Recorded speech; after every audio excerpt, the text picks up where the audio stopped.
Universe की रचना कैसे हुई और क्या हमारे अलावा किसी और ग्रह पर जीवन है? इंसान विज्ञान के विकास के आरंभ से ही ऐसे कई प्रश्नों के उत्तर तलाशने के लिए स्पेस की यात्राएं कर रहा है। पर जो इंसान अंतरिक्ष में बड़े बड़े मिशन चला रहा है, उसे अपने खुद के ग्रह पृथ्वी के बारे में सारी जानकारी नहीं है।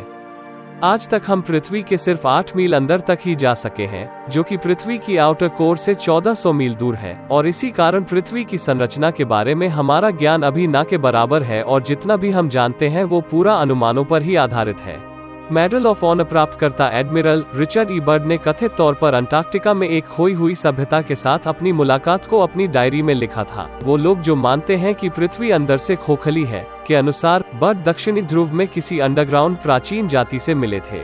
इस सब की शुरुआत 2014 में हुई, जब यूनिवर्सिटी ऑफ अल्बर्टा के प्रोफेसर ग्रेम पियर्सन, जो एक हीरे के अंदर के किसी खास तत्व पर खोज कर रहे थे, को हीरे के अंदर रिंगवुडाइट नाम का मिनरल मिला। उन्हें बहुत आश्चर्य हुआ, क्योंकि रिंगवुडाइट उससे पहले सिर्फ उल्काओं में ही मिला था। ये ऐसा पहला मौका था जब पृथ्वी के अंदर से ये मिनरल निकला हो। शोध से ये पता चला कि किम्बरलाइट नाम का ज्वालामुखी पत्थर उस हीरे को पृथ्वी की सतह पर ले आया था। पर आगे के शोध से इससे भी ज्यादा चौंका देने वाली बात सामने आई। इस मिनरल के अंदर भारी मात्रा में पानी मिला, और वो पानी 250 से 350 मील या उससे भी नीचे पृथ्वी के अंदर बना था। पृथ्वी के इतने अंदर पानी होने के इस सबूत ने पूरी दुनिया को चौंका दिया। ग्रेम पियर्सन का कहना है कि इस पत्थर से ये साबित होता है कि पृथ्वी के अंदर पानी का कोई बहुत बड़ा स्रोत है, जैसे कि कोई महासागर, और उस महासागर में धरती के 7 समुद्रों से अधिक पानी हो सकता है। अगर सचमुच पृथ्वी के अंदर कोई विशाल समुद्र है, तो पृथ्वी के अंदर की टेक्टोनिक्स प्लेट्स पर उसका जबरदस्त असर होता होगा। आधुनिक विज्ञान के अनुसार पृथ्वी प्याज की तरह अंदर से अलग अलग परतों से बनी हुई है, और पृथ्वी की ऊपरी परत यानी क्रस्ट भूमि की ठोस परत है। इसके बाद upper mantle, lower mental, outer core और इनर कोर है। इनर कोर सबसे भारी पदार्थों से बनी मानी जाती है, और इन चारों के भी बहुत से सब लेयर्स हैं। कुछ शोधकर्ताओं के अनुसार पृथ्वी अंदर से खोखली है, और शायद वहां पर अन्य जीव होने की संभावनाएं भी हैं। इस थ्योरी को लोगों ने नाम दिया होलो अर्थ थ्योरी। इस थ्योरी के प्रमुख शोधकर्ता इंग्लैंड के एडमंड हेले थे, जो महान खगोल वैज्ञानिक और न्यूटन के समकालीन थे। वे कॉमेट की कक्षा का सटीक अंदाजा लगाने के लिए विश्व में विख्यात थे, और एक धूमकेतु को उनका नाम देकर उन्हें सम्मानित भी किया गया है, जिसे आज हम हेले धूमकेतु कहते हैं।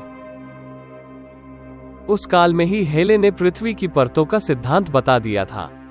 उन्होंने ये भी कहा था कि ये परतें एक दूसरे से विपरीत दिशा में घूमती हैं, और इनके चुंबकीय क्षेत्र भी भिन्न होते हैं। काफी सालों बाद आज विज्ञान ने इसे स्वीकार कर लिया है। उनका ये भी कहना था कि हर 2 परतों में एक खालीपन है, और वहां वातावरण के मौजूद होने के कारण हर एक परत में जीवन पनप सकता है। उन्होंने बताया कि हमारी पृथ्वी एक परमाणु की तरह है, और हर एक परत इलेक्ट्रॉन की कक्षा की तरह है। उनके चुंबकीय क्षेत्र के अध्ययन के अनुसार उस अंदर की दुनिया में जाने का रास्ता उत्तरी या दक्षिणी ध्रुव से ही बनाया जा सकता है।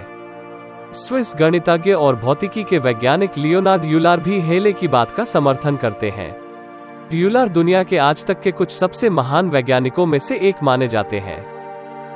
अपने जीवन में उनके 1000 से ज्यादा रिसर्च पब्लिश हुए हैं। उनके अनुसार भी पृथ्वी खोखली है, और इसके केंद्र में 1200 मील व्यास का एक सूरज भी है, जो पृथ्वी के अंदर के जीवन को प्रकाश देता है। उनके अनुसार भी पृथ्वी के अंदर उत्तरी या दक्षिणी ध्रुव से ही पहुंचा जा सकता है। यह खोज 19वीं शताब्दी में जूल्स वर्न के क्लासिक साइंस फिक्शन उपन्यास journey to the centre of the earth की याद दिलाती है। एक बहादुर वैज्ञानिक को पृथ्वी के केंद्र तक जाने का रास्ता मिल जाता है, और गहराई में उसे एक महासागर के साथ साथ जमीन और इंटेलिजेंट लाइफ भी मिलती है। एडमिरल रिचर्ड बर्न, जिन्होंने दुनिया में पहली बार दक्षिणी ध्रुव के ऊपर से विमान उड़ाया था, उनकी जीवनी में भी दक्षिण ध्रुव के उस नीचे की दुनिया में जाने के रास्ते का जिक्र है। इतना ही नहीं, बर्न ने अपनी डायरी में निचली दुनिया के मुखिया से मुलाकात और बातचीत का भी जिक्र किया है। उस दुनिया को अगारथा के नाम से जाना जाता है। वहां के मुखिया को मास्टर कहा जाता है, जिन्होंने उन्हें ऊपरी दुनिया के बारे में अपनी चिंताओं के बारे में बताया। हमारी दिलचस्पी ठीक उसी समय शुरू होती है जब आपकी प्रजाति ने हिरोशिमा और नागासाकी पर पहला परमाणु बम विस्फोट किया था। यह वो खतरनाक समय था जब हमने अपनी फ्लाइंग मशीनों फ्लुगिलराड्स को आपकी दुनिया में यह जांचने के लिए भेजा था कि आपकी प्रजाति ने क्या किया है।